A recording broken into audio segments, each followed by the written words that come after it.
역대상 20장 1절부터 8절에 있는 말씀으로 큐티인 제목은 이어지는 승리입니다. 다윗은 수치를 당해도 바로 복수하지 않고 침착하게 대응한 모습을 어제 큐티에서 살펴보았습니다.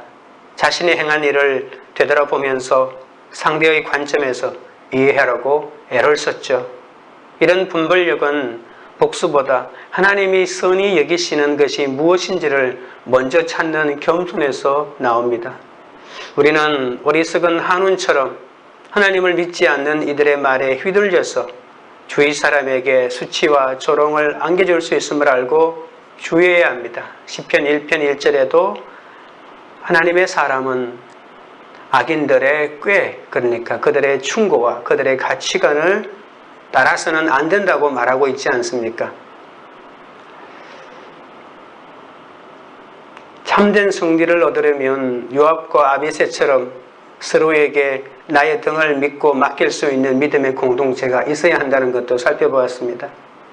돈으로 모인 암몬과 아람의 연합군은 결국 조금만 어려움이 오면 등을 돌린 채 도망치는 모습을 보았지 않습니까?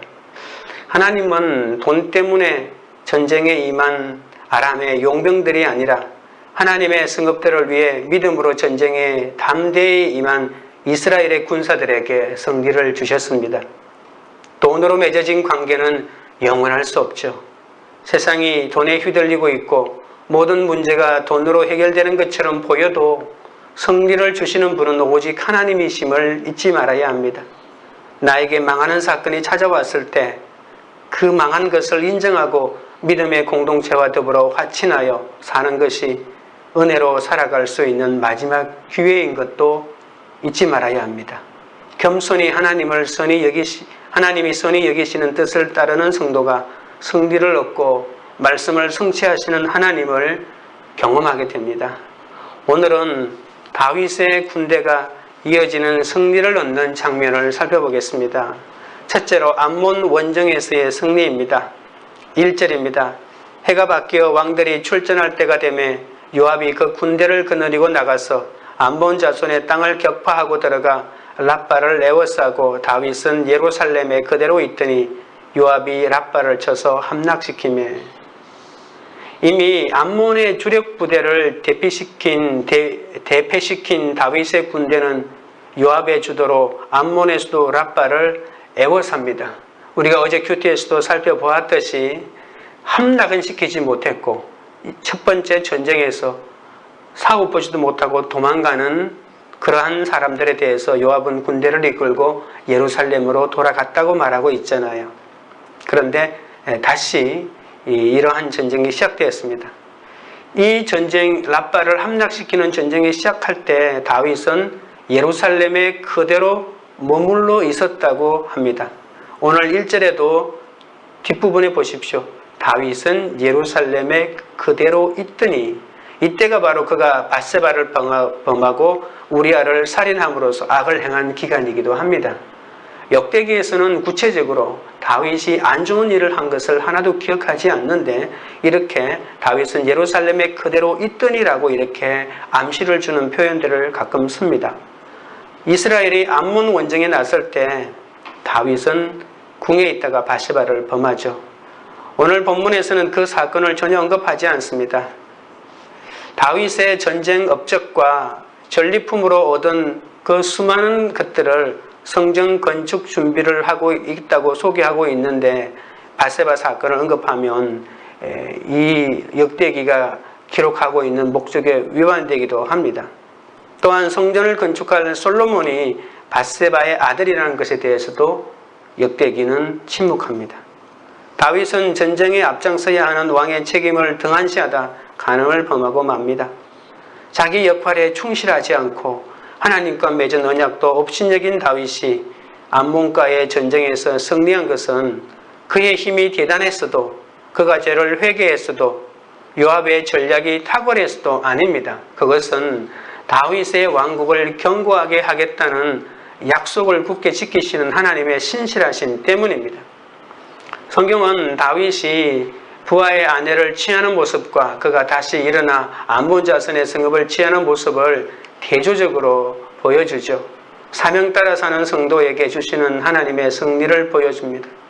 승리는 내가 내 힘으로 성취하는 것이 아니라 내 사명에 충실할 때 하나님이 주신다는 것을 결코 잊지 말아야 합니다. 다윗은 요압이 랍바를 포위하고 마지막 공격을 감행할 즈음에야 전쟁에 합류합니다. 왜냐하면 요압이 암몬을 점령한 후에 다윗에게 암몬의 수도 랍바의 함락식에 참여해 달라고 요청했기 때문이죠. 다윗이 암몬 왕 나하스의 죽음을 애도하기 위해서 보낸 사절단을 한온과 그 부하들이 희롱하여 돌려보낸 일로 시작된 암몬 아람 전쟁이 드디어 막을 내립니다. 다윗은 암몬에서 많은 전리품을 빼앗았다고 말하는데 그것은 다 아마도 하나님의 성전을 짓는데 준비했겠죠. 그리고 암몬 사람들을 노예로 부렸다고 본문이 언급합니다. 2절 3절입니다. 다윗이 그 왕의 머리에서 보석 있는 왕관을 빼앗아 중량을 달아보니 금 1달란트라. 그들의 왕관을 자기 머리에 쓰니라. 다윗이 또 그 성에서 노력한 물건을 무수히 내오고 그 가운데 백성을 끌어내어 톱과 새도끼와 돌서래로 일하게 하니라. 다윗이 암몬 자손의 모든 성읍을 니같이 하고 다윗이 모든 성읍과 백성과 함께 예루살렘으로 돌아오니라. 다윗은 금 1달란트나 되는 암몬 왕의 머리에서 왕관을 빼앗아 자기 머리에 썼다고 합니다. 54kg에 달하는 금관이면 오늘의 시사로 거의 24군에 달합니다. 다윗이 보여준 호의를 무시한 한운이 치른 대가는 참으로 엄청납니다. 다윗은 아마도 빼앗은 전리품도 성전 건축을 위해 사용하고 암몬 백성들은 끌어내어 강제 노역을 시켰습니다. 19장과 달리 20장에서는 여호와께서 다윗에게 승리를 주시고 그가 정의와 공의를 행했다는 표현이 나오지 않습니다. 이는 그가 암몬과의 전쟁에서는 이겼지만 실질적인 싸움에서는 졌다는 것을 의미하죠. 자신의 부하들은 목숨을 걸고 싸움에 임하지만 자신은 씻을 수 없는 죄를 저지르기 때문입니다. 작은 성공에 도취하게 되면 이렇듯 오히려 승리하지 못한 것보다도 더 나쁜 결과를 가져오는 것이죠. 진정한 승리가 뭘까요? 그것은 내가 하나님 앞에 거룩하게 되는 거지 않습니까? 세상 사람들처럼 어떤 성과를 거뒀다고 해서 만족하면 그것은 오히려 실패한 것보다도 훨씬 더 나쁜 결과를 가져옵니다. 숨겨진 죄는 공개된 죄보다 발견하기 어렵고 제거하기 어렵고 스스로 드러내기는 더더욱 어렵습니다. 그러나 하나님께 택함받은 사람이라면 스스로 숨긴 것을 드러내야 합니다. 하나님과 자신만이 알고 있는 죄라고 할지라도 감추려고 해서는 안 됩니다. 죄를 숨기면 형통할 수 없기 때문입니다. 반드시 공개적으로 오픈하라는 얘기는 아닙니다. 먼저 하나님께 자복하고 그 다음 믿음의 공동체에 자복하고 도움을 받아야만이 그 죄를 끊을 수 있기 때문입니다. 적용 질문 드립니다. 영적 전쟁을 다른 사람에게 미루고 편안히 거하고자 하지는 않습니까? 외적인 열매가 아무리 많아도 내적인 거룩이 없으면 끝인 것을 인정합니까? 둘째로 두 거인에 대한 승리입니다. 4절 5절입니다. 이후에 블레셋 사람들과 게셀에서 전쟁할 때에 후사 사람 십부게가 키가 큰 자의 아들 중에 10배를 쳐 죽이며 그들이 항복하였더라. 다시 블레셋 사람들과 전쟁할 때에 야일의 아들 엘하나니 가드 사람 골리앗의 아내 라흐미를 죽였는데 이 사람의 창자루는 배틀채 같았더라. 이스라엘의 대적 블레셋의 세력은 매우 강대했습니다. 그들은 당시 팔레스타인 지방의 어떤 민족도 따라올 수 없을 정도로 발달된 철제 무기를 소유하고 있었기에 그들에게 맞서 싸우는 것은 무모해 보이기까지 했습니다. 그래서 이스라엘도 한때는 두려움에 떨며 그들의 지배를 받기도 했죠. 무기가 다른 것입니다. 하지만 다윗은 이런 블레셋을 두려워하지 않았습니다. 여러분 기억하시죠? 그가 소년이었을 때에 하나님의 힘을 의지해 골리앗을 넘어뜨린 경험과 이스라엘의 왕이 되었을 때 여호와의 명령대로 행하여 블레셋을 이긴 것을 그는 기억하고 있었습니다. 블레셋 족속이 정복되었지만 이렇게 가끔 일어나는 폭력적인 저항까지 완전히 근절된 것은 아니었습니다. 첫 번째 폭동은 고대 거인 족속의 후손으로 알려진 십배가 주도하고, 두 번째 폭동은 골리앗의 아우 라흐미가 일으켰다고 합니다. 이스라엘이 블레셋을 상대로 치른 전쟁의 초점은 이스라엘의 장군들이 블레셋군을 지휘하던 거인들을 죽인 것입니다. 오늘 4절 5절에 있는 본문을 봐도 그렇고 이 거인들이 나타나서 이스라엘을 저항했다고 하는 것들이 오늘 이 본문에서 특별히 블레셋과의 전쟁에서 포인트입니다. 거인족은 이스라엘이 두려워하던 전설적인 존재였죠. 요단강 동편에 살던 거인족으로 아낙 족속이 있었다고 성경은 말해줍니다. 골리앗도 원래 이 아낙 족속에 속해 있던 사람인데 키가 6규빗이니까 우리 지금으로 계산하면 2m 70에 달합니다. 바산왕 옥은 얼마나 키가 컸던지 침대 길이가 약 4m 정도 되었다고 하지 않습니까? 첫 번째 블레셋과 게셀 전쟁에서 후사 사람 십부게가 거인족의 자손 십배를 쳐 죽였다고 합니다. 십부게는 다윗의 용장 가운데 한 명이죠. 두 번째 전쟁에서는 다윗의 용사 엘하난이 가드 사람 골리앗의 동생 라흐미를 죽입니다. 엘하난 역시 다윗의 용장입니다. 라흐미는 형인 골리앗과 같은 무기로 전쟁에 임합니다. 얼마나 힘이 좋았던지 그가 가진 창자루의 크기는 이스라엘의 모든 백성에게 공포를 불러일으킬 만큼 대단했습니다. 하지만 철저히 무장한 블레셋의 적장도 하나님의 이름으로 담대히 맞서는 다윗의 용사 앞에서는 무력하게 쓰러지고 맙니다. 다윗이 오래전 골리앗을 물맷돌로 쳐 죽인 것처럼 후사 사람 십부게와 야일의 아들 엘하나는 두 거인을 죽이고 폭동을 진압합니다. 블레셋 군대의 장수들은 자기 힘을 믿고 하나님을 대적하는 자들을 대표합니다. 하지만 하나님은 그들보다 작고 약한 다윗의 신하들을 사용하셔서 그들을 제압하며 하나님 나라를 세워가십니다. 승리는 내 힘이 아닌 하나님께 속해 있습니다. 하나님을 향한 성도의 확신은 두려운 현실을 넘어서는 담대함으로 나타나게 됩니다. 내가 믿음으로 이겨낸 삶의 간증을 공동체에 전하는 것은 대단한 위력을 발휘합니다. 내가 아닌 하나님을 의지할 때 승리한다는 확신을 가질 수가 있습니다. 날마다 말씀 묵상을 하지 않으면 종교적인 열심으로 갈 수밖에 없습니다. 하나님의 말씀을 모르고 드리는 기도는 새벽에 정화수 떠놓고 드리는 기도와 다를 바가 없습니다. 성경에 바른 지식이 있습니다. 하나님의 뜻대로 사는 바른 지도가 너무나 생생하게 구체적으로 나와 있습니다. 그런데 지도는 덮어두고 어떻게 하면 잘 사는 길이 있을까 여기저기 돌아다니니까 지치고 힘든 것이죠. 적용 질문 드립니다. 내가 여전히 내려놓지 못하고 하나님을 무시하는 창자루 같은 나의 고정관념은 무엇입니까?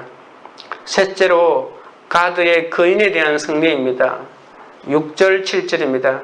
또 가드에서 전쟁할 때에 그곳에 키 큰 자 하나는 손과 발에 가락이 6씩 모두 24이 있는데 그도 키가 큰 자의 소생이라. 그가 이스라엘을 능욕함으로 다윗의 형 시므의 아들 요나단이 그를 죽이니라. 세 번째 폭동이 또다시 가드에서 일어납니다. 이때 이름이 알려지지 않는 거인이 이스라엘을 상대로 나왔는데 손가락과 발가락이 각각 6개씩 총 24개를 가진 육손이었습니다. 다른 사람들보다 더 많은 손가락과 발가락을 가진 자라는 것은 무슨 뜻일까요? 보통 사람들보다도 엄청난 능력을 가졌다는 그런 뜻입니다. 그러나 이런 많은 능력을 가졌다 해도 이제는 하나님이 지키시는 이스라엘을 대적할 수 없다는 것을 본문이 보여줍니다. 블레셋 사람이 거인족의 모습을 가졌고 그가 이스라엘을 능욕하는 것은 옛날에 골리앗이 이스라엘을 조롱하는 일을 떠올리게 하죠. 그러나 그는 골리앗처럼 이스라엘을 공개적으로 조롱하고 업신여겼지만 시므아의 아들이자 다윗의 조카였던 요나단에게 죽임을 당합니다. 역대기는 그 사람의 이름조차 기록하지 않습니다. 기록할 가치도 없었기 때문에 기록하지 않았겠죠. 8절입니다. 가드의 키 큰 자의 소생이라도 다윗의 손과 그 신하의 손에 다 죽었더라. 블레셋이 먼저 이스라엘을 쳤지만 세 거인이 죽은 후 블레셋의 수도인 가드 땅으로 전투가 옮겨집니다. 반격에 나선 이스라엘은 연전연승하면서 결국 블레셋의 수도까지 공격해서 거인족을 죽이고 완전히 승리를 거둡니다. 블레셋의 거인족들은 모두 다윗의 부하들에 의해서 죽임을 당하죠. 옛적에 갈렙이 이스라엘이 그렇게 두려워하던 아낙 자손들을 물리치고 헤브론을 취했던 것처럼 다윗은 모든 난적을 물리치고 승리하였습니다. 하나님이 함께 하시면 아무리 어려워 보여도 어려워 보이는 적이라도 결코 문제가 될 수 없음을 말해줍니다. 막연히 최선을 다한다고 해서 전쟁에서 승리하는 것은 아닙니다. 날마다 말씀으로 내 죄를 회개하고 적용하며 살아가는 것이 완전한 승리의 비결입니다. 내 주제를 알면 적의 공격을 분별할 수 있기 때문입니다. 포기하지 않고 끊임없이 그 길을 한 걸음씩 걸어갈 때 하나님은 반드시 우리에게 완전한 승리를 허락하십니다. 거인들은 그가 자기 힘을 믿고 하나님의 군대인 이스라엘을 능욕했습니다. 다윗과 골리앗의 싸움이 하나님께 속했던 것처럼 이스라엘 군대와 블레셋 거인의 싸움도 하나님께 속한 전쟁임을 잊지 말아야 합니다. 하나님은 다윗과 그 신하들을 통해 우상을 섬기며 자기 힘을 믿고 악행을 일삼는 블레셋을 심판하신 것이죠. 하나님이 불러주신 믿음의 공동체에 잘 속해 있는 것이 내가 하나님 나라의 군대가 되는 길입니다. 내 인생에 찾아오는 모든 전쟁은 내 전쟁이 아니고 하나님의 전쟁이기 때문에 세상의 방법이 아닌 하나님의 방법으로 싸워야 합니다. 인간이 죽는 것은 칼과 총에 의해서가 아니라 하나님의 섭리에 의한 것입니다. 우리 인생은 하나님의 말씀, 언약궤를 중심에 두고 싸우는 전쟁입니다. 소총 들고 장총 들고 싸우는 전쟁이 아닙니다. 제사장의 나팔 소리를 들으며 찬송과 기도와 말씀으로 싸우는 영적 전쟁인데 이 싸움을 우리가 반드시 이겨야 할 것입니다. 적용 질문 드립니다. 하나님의 영광을 지키고자 내가 속한 곳에서 하나님께 속한 전쟁을 잘 싸우고 있습니까? 기도드리겠습니다. 하나님 아버지, 출전하지 않고 예루살렘에 그대로 있다가 음행한 살인을 저지른 다윗처럼 저도 작은 성취에 도취하여 악하고 음란하게 살아갈 때가 있사오니 주여 불쌍히 여겨 주시옵소서. 영적 전쟁을 다른 사람에게 미루고 편안히 거하기 위해 육적 풍력만 추구하지 않게 하여 주시옵소서. 외적인 열매가 아무리 많아도 내적인 거룩이 없으면 끝인 것을 인정하고 기복의 세상 가치만을 추구하지 않고 말씀대로 믿고 살고 누리는 매일매일이 되도록 붙잡아 주시옵소서. 항상 깨어서 하나님께 속한 전쟁을 잘 싸울 수 있도록 인도하여 주옵소서. 배틀제 같은 창자루를 들고 나를 능욕하는 내 안팎의 대적 앞에서 담대할 수 있도록 힘과 능력을 주옵소서. 블레셋처럼 강한 능력으로 나를 두렵게 하는 세상 사람들 앞에서 좌절하지 않고 하나님만을 의지하게 하옵소서. 날마다 포기하지 않고 말씀대로 한 걸음씩 적용하며 완전한 승리를 향해 걸어가게 하옵소서. 영적 전쟁의 최전선에서 하나님의 영광을 위해 싸우는 선교사님들이 주님만 의지하여 승리하는 공동체가 되도록 붙잡아 주시옵소서. 광교우리들 교회가 바라는 것만을 고집하여 기도하고 문제가 해결되기만을 부르짖는 욕심을 회개하는 한 사람 한 사람이 되게 하옵소서.